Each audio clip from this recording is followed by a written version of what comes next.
காட்டுக்குள்ள மகிழ்ச்சியா வாழ்ந்துட்டு இருந்த நீங்க மரத்தை எல்லாம் வெட்டி வீடாக்கிட்டீங்க, காடெல்லாம் அழிச்சு கழனி ஆக்கிட்டீங்க.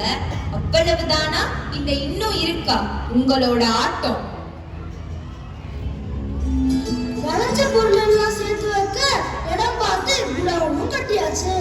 எல்லாம் சரிதான். ஆனா பொருளை எல்லாம் இப்படியே சேர்த்து சேர்த்து வச்சு என்ன பண்ண?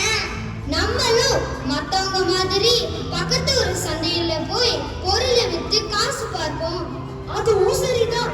குதிரையையும் மாட்டையும் கூட்டுங்க, நம்மளும் சந்தைக்கு போய் வியாபாரம் பண்ணி முன்னேற பார்ப்போம். ஆமா, அஞ்சு அஞ்சு வாழ்ந்தது போதும். இனி நாம 5 நிமிதி வாழ்வோம்.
தேடி வரும் மாலை தொடுத்து